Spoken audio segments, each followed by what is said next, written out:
Meus queridos irmãos e alunos da ITAD, eu vos cumprimento com a preciosa paz do Senhor. Em primeiro lugar, antes de nós iniciarmos nosso estudo, a nossa segunda lição, eu gostaria de proceder uma palavra de oração com os irmãos. Podemos orar? Nosso Deus, nosso Pai Celestial, somos agradecidos, Senhor, pela oportunidade que o Senhor nos concede de estarmos mais uma vez tratando, Senhor, desse estudo tão importante, ó Deus, desta língua que o Senhor, do qual o Senhor se utilizou, para que a mensagem do Novo Testamento chegasse, Senhor, aos nossos ouvidos, Senhor, chegasse ao nosso coração. Pai Santo, abençoa o nosso estudo, abençoa cada aluno. Deus, abre o nosso entendimento, nos ajuda nesse estudo, Senhor. Se conosco, nós pedimos e agradecemos no santo nome do Senhor Jesus. Amém. Meus irmãos, na lição de número 1, ou seja, nossa primeira aula, nós tratamos aqui de alguns assuntos e nós iniciamos com a importância do estudo da língua grega para o estudo das Escrituras Sagradas. E logo em seguida nós tratamos da questão do alfabeto grego.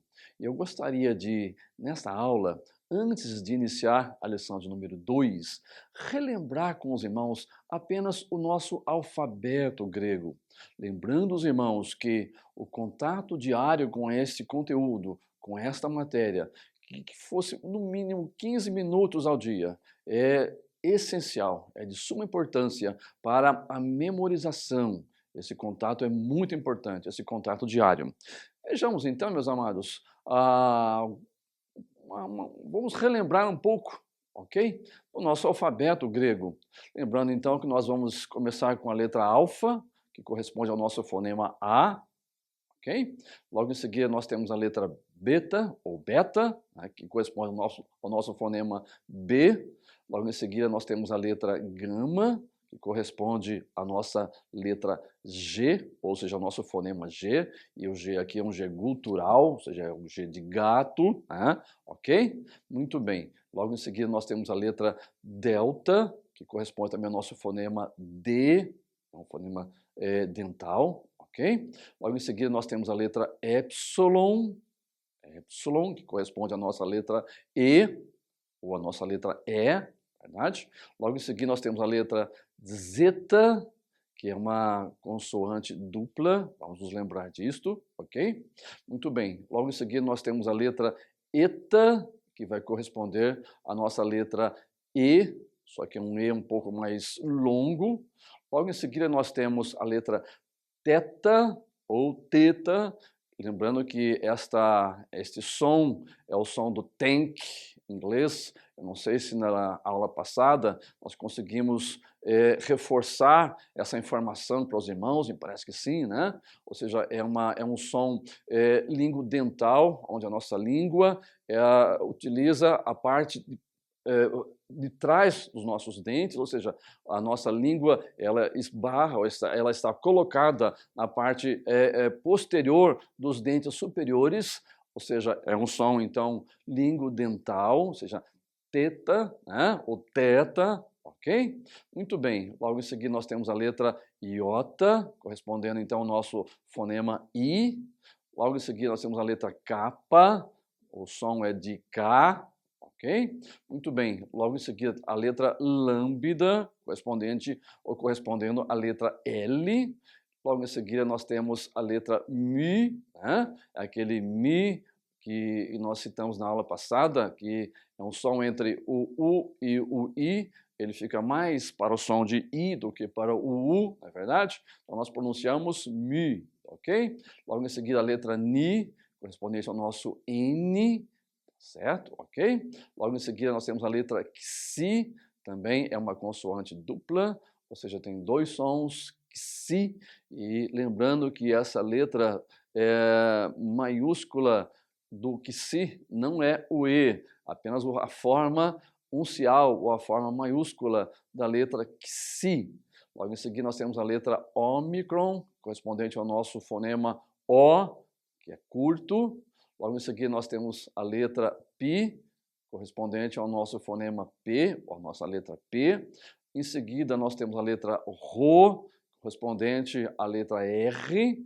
Logo em seguida, a letra sigma, correspondente também ao nosso S. Lembrando que nós temos aqui 3 formatos, o uncial e os 2 minúsculos, ou seja, as 2 letras cursivas. A primeira forma, ou essa forma que vem em segundo plano, ela é colocada no início e no centro das palavras, enquanto que essa terceira forma é colocada no final das palavras.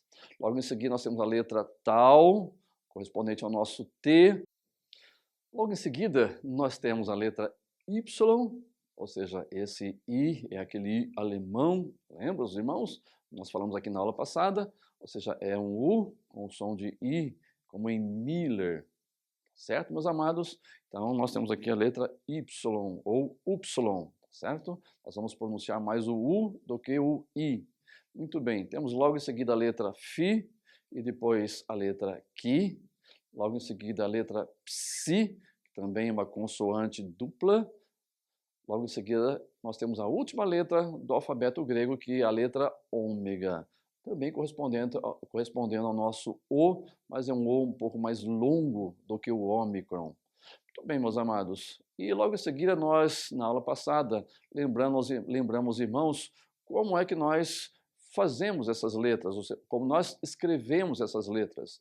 Então, o manual de estudo, os irmãos têm aí uma ajuda de como nós iniciamos, ou por onde nós iniciamos a escrita de cada uma dessas letras.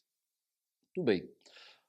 Lembrando também que nós falamos a respeito das vogais, o alfa, o epsilon, o eta, o iota, o ômicron, o y, o y e o ômega. São as vogais que nós vamos utilizar na língua grega. Lembrando também que nós falamos das letras breves, ou seja, dos sons breves, daquelas que são longas e daquelas que são breves ou longas. Lembrando os irmãos que as letras longas, elas sempre serão longas, enquanto que essas letras breves, que sejam, ou seja, o epsilon e o ômicron, elas podem se alongar, tomando a forma das letras longas, que é o eta e o ômega, correspondente então a epsilon, eta, ômicron, ômega. E essas letras, o alfa, iota e o y, elas sempre serão nesse formato. Mesmo que elas sejam breves ou longas, sempre terão o mesmo formato. Muito bem. Nós falamos também sobre a letra gama, quando ela estiver em uma palavra em duplicidade, ou seja, 2 gamas. Esse som, logicamente, então, será nasal, como em ângelos, porque aqui nós temos 2 gamas. O som será então de ângelos, como também em engues, engues. Aqui nós temos 2 gamas, como também na palavra anquira. Vejam os irmãos que nós temos aqui um gama e um kappa. Depois também nós temos aqui um gama e um qui, como também nós temos aqui um gama e um qui. Sempre que o gama vier seguido de um outro gama, ou então de um kappa, ou então de um qui, ou de um qui, ele sempre terá o som nasal, ângelos, angues, anquira, elenque ou elenque ou elencos. Lembra, os irmãos, nós falamos sobre isso então na aula passada. Falamos também a respeito dos ditongos em grego, os ditongos ai, ei, oi, ui, au, eu e esse u. Lembrando os irmãos que o único ditongo que não terá o som duplo será o ou. Ele terá sempre o som de u. E depois o ditongo eu. Então nós temos aqui alguns exemplos. Ai, como em erkomai, o ei, como em hagei, o oi, como em logoi, o ui, como em ruios, o au, como em autós, o eu, como em eurisco, o u, como em dulos. Lembra, os irmãos, na aula passada nós citamos essa questão. Quando nós tivermos esse ditongo, em especial, o som dele será de U, dulos, e não doulos. E por fim, o último ditongo, eu, como nós temos aqui então em Eusébia ou Eusebeia, dependendo aonde o acento estiver. Nós vamos comentar depois a respeito da questão do acento, porque nós pronunciamos em mais de uma maneira. Muito bem, então nós temos aqui esses ditongos: ai, ei, oi, oi, ao, eu e u. Muito bem, ai como em gaita, ei como em leito, oi como em coisa, ui como em cuidado, ao como em flauta, eu como em neutro ou u como em nuvem. Tudo bem, meus amados? Ok? Muito bem. Falamos também na aula passada a respeito do iota subscrito e o iota adscrito. Nós não vamos voltar a essa questão, mas apenas para relembrar que isso aqui também é de suma importância. O iota ele sempre virá embaixo de uma vogal longa.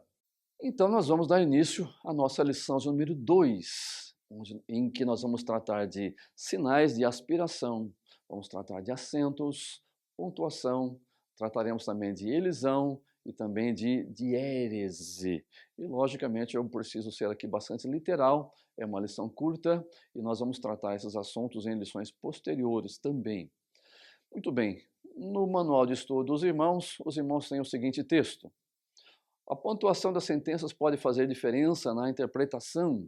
O problema em grego é que os nossos manuscritos mais antigos do Novo Testamento não possuem qualquer pontuação.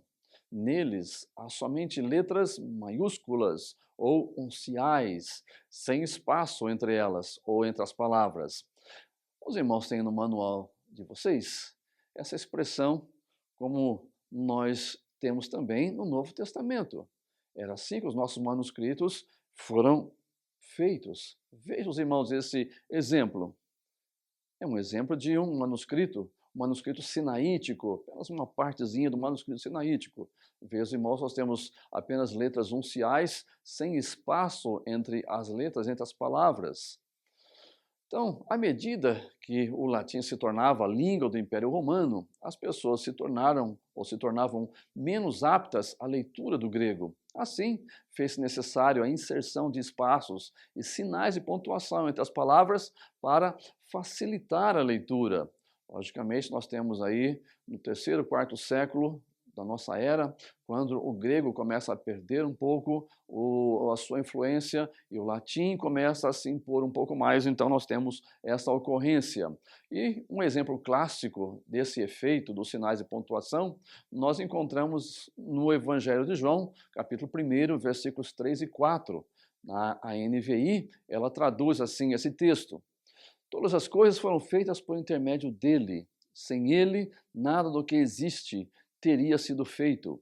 Ele estava a vida e esta era a luz dos homens. Veja, os irmãos, que nós temos aqui apenas um exemplo muito simples. Parece simples, mas não é. Notem, os irmãos, que no Novo Testamento em grego, das Sociedades Bíblicas Unidas, este ponto ele é colocado justamente onde nós temos esse asterisco. Com essa pontuação, o texto ele teria que ser lido dessa forma: sem ele, nada foi feito. O que veio por meio dele era a vida. O texto mudou completamente. Ou seja, à primeira vista, poderia parecer que essa é uma diferença de menos importância, mas a segunda pontuação atrai atenção especial para o fato de que Jesus Cristo, ele é o autor da vida. Ou seja, como está no manual dos irmãos, uma coisa é ele ter vida em si mesmo.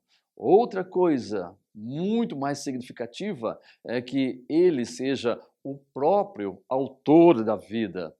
Então, meus amados, conhecer o grego permite que o estudante do Novo Testamento, o estudante das Escrituras, faça a sua própria decisão com respeito à pontuação, a pontuação correta. E mesmo que esse estudante decida que a versão que nós temos na NVI ou qualquer outra tradução esteja pontuada corretamente, a simples consideração dessa questão será de suma importância. Por quê? porque nós já estaremos enriquecendo o nosso estudo com o nosso interesse pela questão. Muito bem, nós temos aqui, logo em seguida, no nosso manual, os sinais de aspiração. E aqui eu serei bem literal com o manual que os irmãos têm em mãos. Ou seja, quando uma palavra em grego começa com vogal ditongo, aquela vogal é algumas vezes aspirada, isto é, esta vogal requer a produção desse som, a produção dessa vogal requer uma passagem mais ríspida de ar através da nossa laringe, o que faz com que o som desse H, como em horse, em inglês, né, cavalo, ou então house, casa, apareça diante desta vogal. Então vejamos, a aspiração forte, esse sinal que nós temos aqui.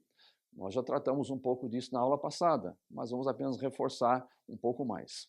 A aspiração forte é assinalada por meio desse sinal que nós temos então sobre a vogal. Esse sinal, ele se assemelha a uma abertura de aspas simples. Notem os irmãos que este sinal ele vai se curvar para a direita, ou seja, para dentro, na direção do restante da palavra. Então, eis aqui alguns exemplos de palavras que começam com um sinal de aspiração forte. A primeira palavra que nós temos, então, como exemplo é o verbo hagiazo, em que a letra alfa recebe sobre ela a aspiração áspera, voltada para a direita, voltada para o centro, com um som de R, hagiazo, ou seja, eu santifico. Logo em seguida nós temos o número 6, traduzido pela palavra hexi. Hexi.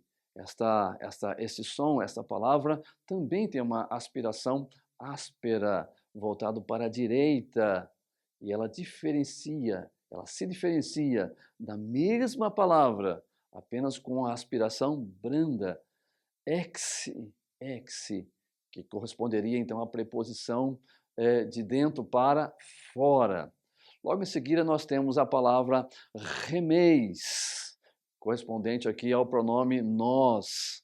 Nós temos também a conjunção rina, esse iota também é aspirado. Para quê? Logo em seguida nós temos o artigo masculino ró, E vejam os irmãos que ele não é acentuado, ele é apenas aspirado, mas ele é pronunciado com um som aberto, ró. Logo em seguida nós temos a preposição ripó, sob, é uma preposição, ripó. Lembra os irmãos que esse som desse Y é U, ripó. Logo, e por último, em último lugar, nós temos aqui a palavra ros, que também é uma conjunção, assim como. Esse ômega, ele também é aspirado, assim como. Então, os irmãos não precisam conhecer agora as definições dessas palavras citadas como exemplo. Nós colocamos os significados para facilitar um pouco, mas elas foram incluídas aqui para introduzir os irmãos na associação das palavras em grego com os seus significados em português. Muito bem, quando uma palavra com um sinal de aspiração forte está sendo transliterada para o alfabeto latino, é necessário representá-la usando a letra H. Então, nós vamos sempre usar a letra H para transliterar essa aspiração áspera. Os exemplos acima, então, ou os exemplos a seguir, seriam transliterados dessa forma. Hagiazo, hexis, remeis, rina, ró, ripó e ros. Fácil, né, meus amados? Muito bem. Outra coisa, se a palavra que começa com uma vogal não tem som aspirado, ou seja, um som de H no começo, um sinal de aspiração branda é colocado sobre a vogal para mostrar que ela não é aspirada. Então, quando a palavra, mesmo iniciando com uma vogal, não for uma letra ou um som aspirado, ela vai receber uma aspiração branda, voltada para a esquerda. O sinal de aspiração branda não produz nenhum som, não tem o som aspirado como o contrário. Note que o sinal se parece com um fechamento de aspas simples e faz uma curva para fora da palavra, ou seja, para a esquerda, em sentido contrário ao restante da palavra. Vamos verificar aqui alguns exemplos de palavras que começam com um sinal de aspiração branda. Nós temos, em primeiro lugar, esse verbo, ágo, é um verbo, eu conduzo. Nós temos depois a preposição em, é esse mesmo som, em. Logo depois, nós temos aqui também a conjunção ou, é ou e, simbolizado por esse eta. E aqui, mais uma vez, eu devo lembrar aos irmãos que se a aspiração aqui for áspera, nós vamos ter aqui, então, um artigo feminino, ré. Logicamente, então, esta aspiração branda, ela diferencia esta conjunção do artigo feminino ré, que tem uma aspiração áspera. Logo depois, nós também temos o verbo ido, ido. Lembra que este ditongo ele tem o som de U, ido. Nós temos também esse substantivo, oftalmos, oftalmos, significa olho. E depois nós temos esta interjeição, o ou ó. Lembrando os irmãos que nossa pronúncia aqui será o, porque esse ômega ele é sempre fechado, ele nunca tem o som aberto. Temos aqui, meus amados, uma chamada de atenção, ou seja, a vogal Y nunca ocorre como vogal inicial sem um sinal de aspiração forte. Significa que sempre quando uma palavra começar com a vogal Y, ela sempre terá então uma aspiração áspera ou então uma aspiração forte. Uma vez que não há nenhum som associado ao sinal de aspiração branda, não é necessário transliterá-lo. Assim, os exemplos da página ao lado, então, seriam transliterados então, dessa forma. Vejamos. Ágo, em, e, ido, oftalmos, oftalmos e o. Essa seria, então, a transliteração normal dessas palavras. Temos, então, logo em seguida, os sinais de aspiração usadas em ditongos. Se uma palavra começa com um ditongo, se o ditongo inicia uma palavra, o sinal de aspiração deve ser colocado sempre na segunda letra do ditongo. Se você, aluno, se você, meu amado irmão, está lendo grego em voz alta, esse sinal ajudará o irmão, a irmã, a lembrar-se de pronunciar o ditongo com um som e não separar as vogais em duas sílabas. Ou seja, nós temos aqui, então, apenas um fonema. Vamos, então, verificar. Acompanhe esses exemplos de sinais de aspiração forte e branda em alguns ditongos. Vamos verificar alguns exemplos. Temos aqui, em primeiro lugar, a aspiração forte nos ditongos. Notem, os irmãos, que quando uma palavra começa com um ditongo, como nós já acabamos de dizer, e o sinal, nesse caso, de aspiração for forte, ele é transliterado. O H, que representa essa aspiração, deve ser a primeira letra transliterada, embora ocorra sobre a segunda vogal de ditongo em letras gregas. Vamos verificar então. Ruios, filho. Reurisco, ou eurisco? Não, reurisco. Então veja que, embora a aspiração esteja sobre a segunda vogal de ditongo, nós sempre vamos ter o som aspirado na primeira vogal do ditongo. Ruios, filho. Reurisco, ou seja, eu acho, eu encontro, é um verbo. Nós temos também a aspiração branda em ditongos. Como que os ditongos eles são escritos com a aspiração branda?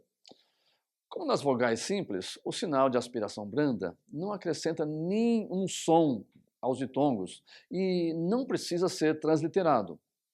Vejamos, por exemplo, esta palavra, ou seja, esse pronome autós, pronome ele, autós. Nós temos aqui um ditongo, ele não tem nenhuma aspiração e o som dele é normal. Como também nós temos aqui essa palavra ou U. Ou seja, não. Lembra os irmãos que esse ditongo aqui ele vai ter o som de U e não o som de OU. Nós temos aqui, logo em seguida, a aspiração forte na consoante ou sobre a consoante RO. Vamos verificar então como nós ficamos, ou como fica esta questão. Somente uma consoante recebe um sinal de aspiração. Sempre que a consoante RO ou for a primeira letra de uma palavra, ela requer um sinal de aspiração sempre forte, nunca branda. Não é necessário tentar distinguir entre RO e RO na pronúncia. O H sempre segue o RO na transliteração. Vejamos, então, alguns exemplos de palavras que começam com RO. Esses exemplos, então, serão, por exemplo, rema. Rema. Notem os irmãos que essa palavra começa com RO. E, logicamente, ela sempre será aspirada. Como também na palavra mestre, ou seja, rabi, esse RO também é aspirado. A palavra raiz, risa, ridza, esta palavra também tem um início com a letra RO, também aspirada. E por fim, a palavra vara, ou seja, rábidos, rábidos. Notem os irmãos que também esse RO também é aspirado. Sinais de aspiração em letras maiúsculas. Sinais de aspiração em letras maiúsculas. Ambos os sinais de aspiração forte e branda são colocados em frente das letras maiúsculas. Traduzindo então, quando uma palavra iniciar com a letra maiúscula, essa aspiração ela não ficará por sobre a letra, mas ela ficará antes da letra. Alguns exemplos. Iacobos, Tiago. Notem os irmãos, nós temos aqui uma aspiração, mas uma aspiração que fica antes da letra maiúscula. Como também nós temos aqui a palavra os, ou ros, como uma conjunção, ros. Notem os irmãos que esse ômega aqui também é aspirado, só que ele é maiúsculo e a aspiração fica antes da letra ômega. Logo em seguida, nós temos aqui, então, o Rho, também maiúsculo, um ômicron maiúsculo, também com uma aspiração antes dessa letra maiúscula. Como distinguir entre sinais de aspiração? Há um simples artifício que pode nos lembrar qual o sinal de aspiração que estamos lendo. Observem, os irmãos, novamente, que o sinal de aspiração forte deve ser curvado para dentro da palavra, ou seja, para a direita, lembrando-lhe de incluir o som de H na palavra. Por outro lado, o sinal de aspiração branda deve ser curvado para fora da palavra, ou seja, para a esquerda, lembrando aos irmãos que é necessário não incluir o som desse H, ou seja, esse som não é aspirado. Então, nós temos aqui esta imagem com as duas aspirações. A aspiração branda, voltada para a esquerda, e a mesma letra alfa com outra aspiração, só que uma aspiração forte, voltado para a direita. Vamos verificar então, meus amados, a questão de acentos. Uma simples observação, simples olhada em um texto do Novo Testamento em grego, revelará que quase todas as palavras são acentuadas. A maioria dos leitores do texto em grego usa esses acentos para determinar a sílaba tônica da palavra. Entretanto, não era esse o seu uso original. O propósito original dos atuais acentos incorporados no século IX d.C. era o quê? Era indicar qual a altura musical das palavras. Lembra-se os irmãos que na aula passada nós falamos sobre isso. O grego ele tem um som musicado. Então era muito importante ao falar o grego antigo atingir o tom exato de cada palavra para evitar erros embaraçosos. Por quê? Porque algumas palavras são escritas mais ou menos da mesma forma que outras, mas têm significados muito diferentes, de acordo com o tom de voz que se emprega. Graças a Deus, então, nós não temos que nos preocupar com o tom das palavras, uma vez que ninguém sabe qual era a diferença entre os vários tons dos tempos antigos.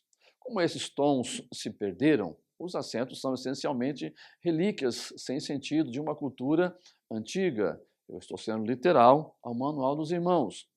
Eles podem fazer com que as palavras pareçam bonitas, mas são um obstáculo real ao iniciante do estudo do grego. Muitos professores que insistem que seus alunos aprendam os acentos têm eles mesmos que consultar a seu respeito de quando em quando, ou seja, de tempos em tempos. Muito bem. Tem outros professores, ou alguns professores de grego, insistem que os acentos são importantes para distinguir entre palavras soletradas de maneira igual, mas que têm significados diferentes, de acordo com o seu acento. Podemos, no entanto, argumentar que o contexto no qual essas palavras ocorrem é, sem dúvida, um melhor indicador do seu significado do que a própria questão do acento. Se houvesse uma diferença sensível no significado de uma sentença com base nos possíveis diferentes significados dos homônimos, ou seja, palavras parecidas, o contexto sempre teria mais autoridade do que o acento, uma vez que os acentos não faziam parte da composição original do texto. Lembra os irmãos que nós verificamos aqui uma parte de um manuscrito uncial em que nós não encontramos nenhum acento, ou seja, nós, logicamente, teríamos a interpretação desse texto pelo contexto e não pela questão dos próprios acentos. De qualquer forma, essas palavras são poucas e serão indicadas sempre que apresentadas nesse manual de estudo. Sempre que a Bíblia for citada, os acentos serão incluídos para que você se familiarize com esses acentos. Muito bem, então nós temos aqui lista de vocabulários. Essas listas incluirão também os acentos para que a sílaba apropriada seja enfatizada. Então, logicamente, meus amados, nós vamos simplesmente ter um conteúdo, neste momento, resumido. E como nós vamos tratar de substantivos na lição número 5, nós vamos diluir também um pouco dessa questão de acentos após nós termos tratado da questão dos substantivos, porque a maioria das palavras acentuadas são os substantivos. Logicamente, todas elas são, mas principalmente os substantivos nos darão subsídio para nós termos um entendimento melhor de como os acentos se processam na língua grega. Mais tarde, depois de haver dominado todos os elementos importantes do grego, então os irmãos poderão aprender as regras de acentuação. Então, logicamente, nós vamos diluir isso aqui entre as nossas futuras lições. Tá bem, meus amados, ok?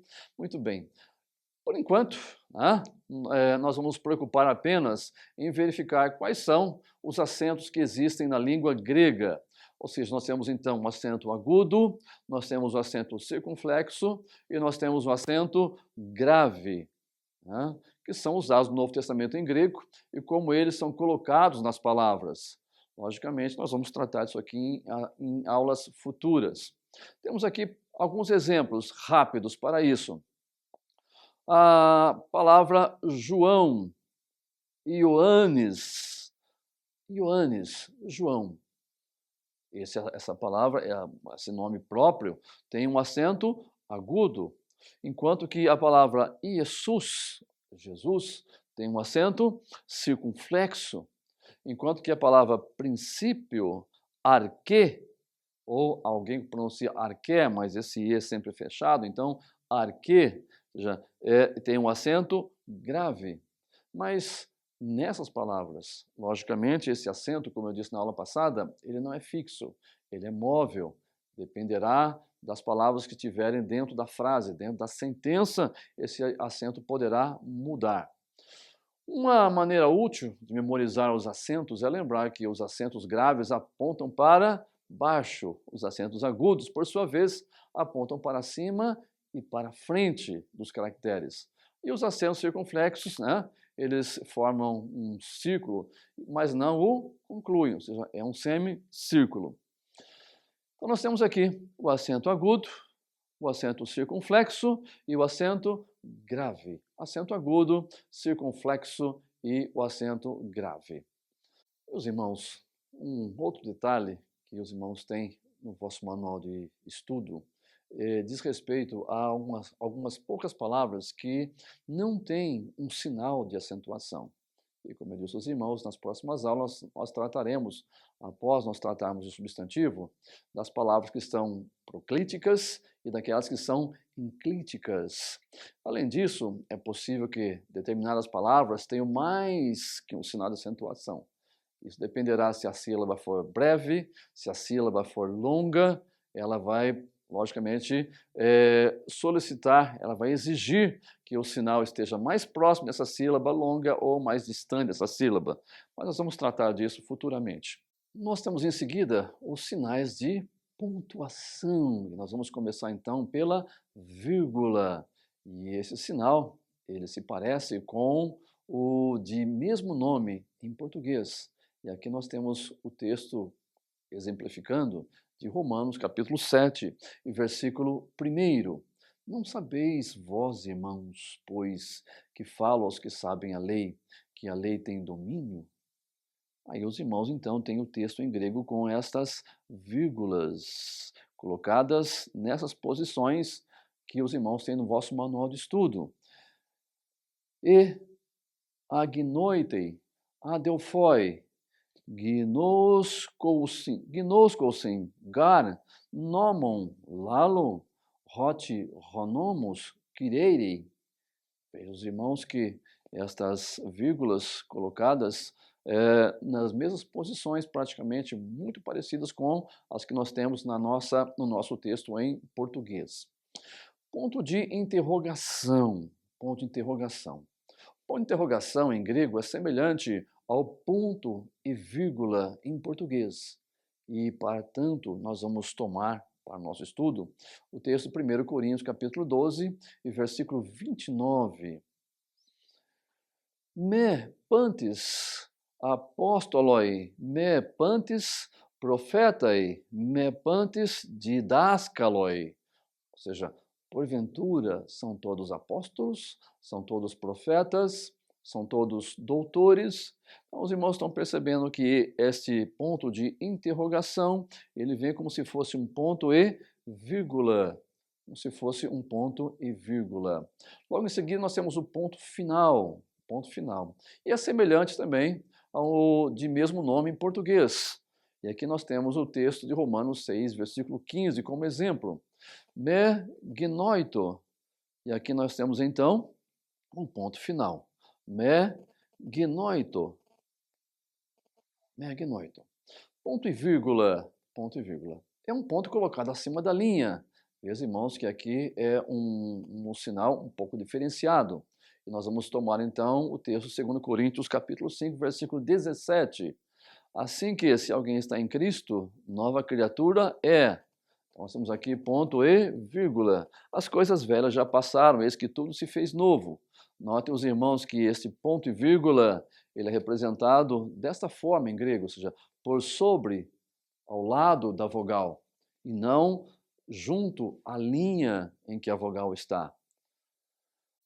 Hosti eitis em Cristo, kainé, que tis está arcaia, parelten, ido, gegonen, kainá, ou seja, relembrando, ou seja, relendo, assim que, se alguém está em Cristo, nova criatura é, ponto e vírgula, como os irmãos têm, então, nesse símbolo. Muito bem. Temos depois a elisão. Elisão. Quando uma palavra termina, ou terminada em vogal, é seguida, ou for seguida, por uma outra palavra iniciada por uma vogal, a vogal final dessa primeira palavra, algumas vezes, ela simplesmente desaparece, ou desaparecia. Isso era muito frequente quando ambas as palavras eram pronunciadas em sequência ou em sucessão. Mais tarde, você notará que quando a elisão ocorre diante de uma palavra que tem um sinal de aspiração forte, a consoante ela pode ficar aspirada ou levar o som de H. Por exemplo, a letra K ela se torna um Ki. A letra pi, o pi, se torna um fi, se torna a letra fi. E a letra tal se torna a letra teta, ou teta.